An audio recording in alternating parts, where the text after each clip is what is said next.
મિત્રો, શું તમારી કોઈ ગર્લફ્રેન્ડ છે? જો છે તો સારી વાત છે, અને જો નથી તો આજનો વિડીયો ખાસ તમારા માટે છે.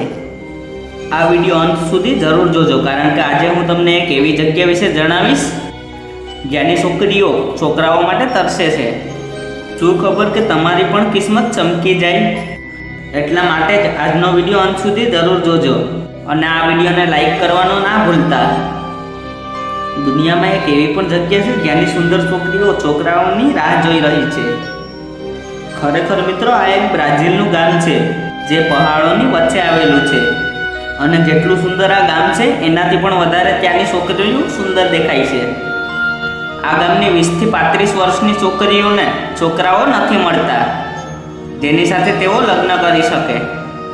એવું કહેવામાં આવે છે કે અહીંના બધા જ મર્દો શહેરમાં કામ કરવા માટે ચાલ્યા ગયા, કારણ કે તેઓ આ ગામનું નામ રોશન કરવા માંગતા હતા.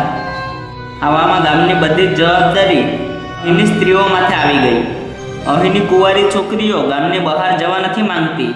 ખાસ વાત તો એ છે કે અહીં છોકરાઓની સંખ્યામાં છોકરીઓની તુલના ખૂબ વધારે છે, અને આ છોકરીઓનું કહેવું છે કે બીજા ગામ અથવા દેશના છોકરા તેની સાથે લગ્ન કરે અને તેની સાથે આ ગામમાં રહી જાય.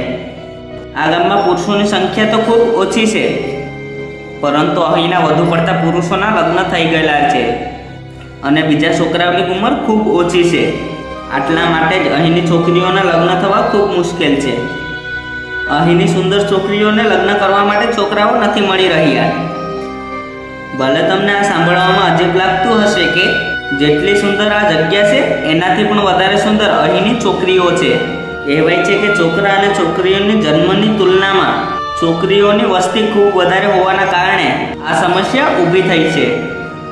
આ ગામમાં 90% મહિલાઓ છે, એટલે જ અહીંની સરપંચ પણ મહિલા જ છે, અને સ્ત્રીઓ દ્વારા બનાવેલા નિયમો ઉપર જ અહીંના પુરુષોને પણ ચાલવું પડે છે.